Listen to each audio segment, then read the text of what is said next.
Xiaomei memakai 9 celana dalam di depan ibunya.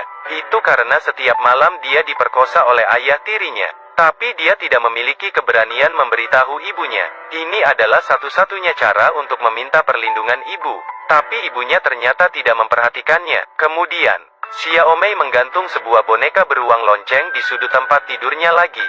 Dengan harapan jika bel ini berbunyi, ibunya dapat menolongnya. Tetapi saat tengah malam tiba, tempat tidur Xiaomei mulai bergetar hebat.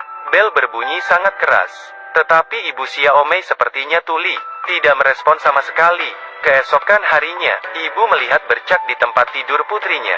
Seketika membuatnya menyadarinya. Dia menyeka bercak itu dengan kuat. Dia sepertinya hanya ingin membersihkannya. Seolah-olah tidak ada kejadian apapun semalam malam. Xiaomei duduk di sudut ruangan dan melihat ibunya dengan tatapan dingin. Matanya dipenuhi dengan rasa kebencian dan seperti mati rasa. Dan ibunya masih berusaha menyeka spray tempat tidurnya. Mungkin karena terlalu lama dibiarkan, sehingga membuat beberapa bercak telah mengering dan membekas di kasurnya. Dan sulit untuk dibersihkan. Ibu Xiaomei membanting kain lap di atas spray kasur. Suara keras itu membuat Xiaomei ketakutan dan menjatuhkan gelas airnya. Dia menatap ibunya dengan ketakutan. Dan saat itu juga, tatapan ibunya dipenuhi dengan rasa kecemburuan dan kemarahan. Seketika, ibunya menarik Xiaomei, memegang erat pergelangan tangannya. Kemudian dia mengambil kemoceng dan memukul Xiaomei. Xiaomei mengemis dan menangis. Tetapi itu hanya membuat ibunya memukul semakin keras.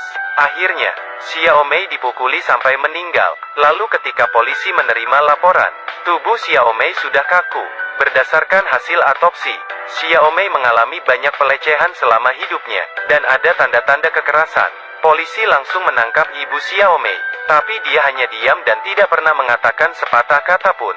Sehingga polisi tidak dapat menemukan bukti kesalahan wanita itu sama sekali. Interogasi menemui jalan buntu, karena kasus ini terlalu mengerikan. Jadi kepala polisi bernama Chen memutuskan untuk menginterogasinya sendiri. Chen seorang kepala polisi yang mahir dalam memecahkan kasus. Dia masuk ke dalam ruangan dengan wajah yang serius. Ibu Xiaomei tetap tidak ingin menjawab. Pukul. Suara ibu Xiaomei terlalu kecil. Pukul. Cara ini akhirnya membuka mulut wanita itu. Tetapi dia tetap tidak mau bekerja sama. Dia hanya mengakui bahwa dia secara tidak sengaja membunuh putrinya. Tetapi dia sama sekali tidak mengakui perbuatan suaminya. Melihat ini, Chen langsung mengeluarkan pistol, menodongkan pistol ke kepalanya dan bertanya, "Jika ini kesalahanmu, bolehkah aku membunuhmu?" Wanita ini ketakutan dan menangis, tetapi masih tidak ingin mengatakan yang sebenarnya. Chen semakin marah. Dia memerintahkan anak buahnya untuk menanggalkan pakaian wanita. Wanita itu ditelanjangi dan berdiri di depan semua orang. Anak buah Chen dengan santai memakai sarung tangan, memerintahkan wanita itu untuk meregangkan kakinya dan membungkuk. Kemudian mulai memeriksa bagian pribadinya di depan umum. Menghadapi penghinaan seperti ini, wanita itu masih bersikeras mengatakan jika dia tidak sengaja membunuh putrinya, dan tetap tidak ingin mengatakan apa perbuatan suaminya kepada putrinya. Tidak ingin katakan ya? Kemudian atur suhu ruangan ke 0 derajat. Ambil seember air es lagi dan siram ke wanita itu. Ketika suhu dalam ruangan semakin rendah, angin dingin dan air es yang disiram ke tubuh wanita itu membuat wanita itu menggigil kedinginan. Tetapi dia tetap menutup rapat mulutnya, menolak untuk mengakuinya. Akhirnya Chen tercengang. Apa yang membuatnya begitu gigih? Di sisi lain, beberapa petugas polisi datang ke rumah wanita itu, dan kebetulan bertemu dengan suami wanita itu. Entah apa yang telah dia lakukan, dia tampak menyelinap.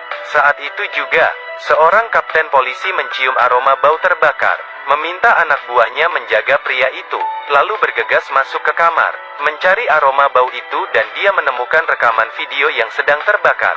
Dia juga melihat mesin cuci, dan mencatatkan ada pakaian anak dan spray yang belum dicuci. Kapten polisi segera membawa pria itu dan bukti-bukti yang ada ke kantor polisi. Berkat usaha dari polisi, Merela berhasil menyelamatkan hampir setengah dari video itu. Tapi hanya kekerasan dalam rumah tangga pria terhadap putrinya. Tidak ada bukti kunci penyerangan terhadap Xiaomei. Satu-satunya penyebab kematian Xiaomei adalah ibunya sendiri. Tim investigasi datang ke ruang interogasi lagi. Kali ini penyidik merubah sikapnya. Bersikaplah sangat sopan kepada wanita. Tidak hanya membantu wanita itu mengeringkan tubuhnya, penyidik bahkan menuangkan segelas air untuknya. Penyidik duduk berhadapan dengan wanita itu. berusaha membujuk wanita itu. Berjanji padanya asalnya dia mengakui kejahatan suaminya, akan meringankan hukumannya. Tapi wanita itu tetap tidak mengakuinya. Dia bersikeras kalau dia tidak tahu apa-apa. Dia sepertinya ingin menutupi kejahatan suaminya sampai akhir. Penyidik melihat cara dia ternyata tidak berguna. Kemudian memperlihatkan foto tubuh Xiaomei, melempar satu demi satu foto di depan wanita itu. Memar yang ada di tubuh gadis kecil itu sangat mengerikan. Mereka juga nyalakan rekamet kaset suaminya, memperlihatkan video putrinya yang terlihat seperti mainan suaminya. Wanita itu hanya bisa menghindar dan menutup matanya, tapi penyidik tidak akan membiarkannya. Dia memerintahkan petugas polisi untuk membuka mata wanita itu. Dia ingin wanita itu melihat dengan mata kepalanya sendiri. Iblis macam apa yang merasukinya? Melihat sendiri apa yang telah dia lakukan pada putrinya yang berusia 12 tahun itu. Sampai ketika dia melihat tempat tidur goyang di rekaman video itu, wanita itu akhirnya menangis. Air mata jatuh dari sudut matanya. Polisi tidak bisa membiarkan kejahatan ini. Kepala polisi Chen mengatakan asalkan wanita ini mengakui kejahatan suaminya, maka mereka akan menutup video ini. Tidak disangka wanita itu meneteskan air matanya, tetapi tidak ingin mengatakan yang sebenarnya. Chen marah dan menamparkan wanita itu dengan keras, membuat wanita itu terbaring di tanah dan kesakitan. Melihat itu, Chen tidak bisa melanjutkan interogasinya, dan memerintahkan polisi untuk mengirimnya kembali ke sel. Saya pikir kasusnya telah terhenti. Ternyata malam harinya sesuatu telah terjadi. Wanita itu menggosokkan pergelangan tangannya di tepi semen. Dia juga menggigit tangannya hingga terluka, karena dia takut dia akan mengatakan yang sebenarnya dan melibatkan suaminya. Jadi dia memutuskan mengambil jalan seperti ini. Namun, polisi yang berpatroli melihat kejadian itu dan segera membawanya ke rumah sakit. Kepala polisi Chen akhirnya tiba. Wanita itu juga sudah membaik. Chen melihat wanita itu duduk di atas kasur dengan tidak berdaya. Dia kemudian meminta petugas lain meninggalkan ruangan. Kemudian duduk dan berbicara dengan wanita itu tentang pengalamannya. Ternyata, putrinya juga mengalami pelecehan dari suaminya, tetapi dia memilih jalan yang berbeda dengan wanita itu. Dia dengan tegas mengirimkan suaminya ke penjara. Tetapi meski begitu, putrinya juga mengalami trauma yang tidak terlupakan. Setelah mendengar cerita Chen, wanita itu akhirnya bersedia berbicara. Sebenarnya dia tahu kekejaman suaminya setiap malam. Dia juga menyadari jika putrinya meminta pertolongannya, tetapi dia tidak berani mengatakan apapun, karena ketika dia berusia 14, dia juga dilecehkan oleh ayahnya, dan di umur 15 tahun dia memiliki seorang putri. Dia bahkan diusir dari rumah oleh ibunya. Bertahun-tahun dia berusaha bertahan hidup, dan pada akhirnya dia dicampakan oleh banyak pria. Dan tentang kejahatan suaminya, asalkan dia berpura-pura seperti tidak ada yang terjadi, maka keluarga ini bisa bertahan selamanya. Tetapi dia salah.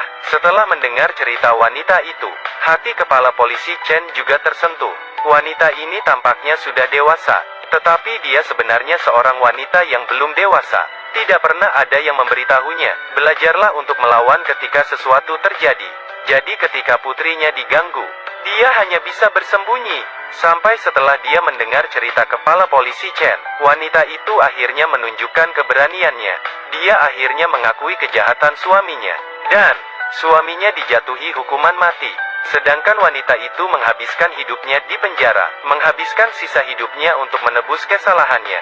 Meskipun yang hilang tidak bisa kembali, tetapi itu lebih baik daripada tidak melakukan apa-apa. Terakhir, saya berharap semua wanita yang pernah terluka dapat berdiri dengan berani, mengambil langkah hukum untuk melindungi diri sendiri. Inilah yang ingin disampaikan dari cerita film ini kepada kita semua. Dan cerita pun berakhir sampai di sini. Saya Acong, sampai jumpa di cerita berikutnya.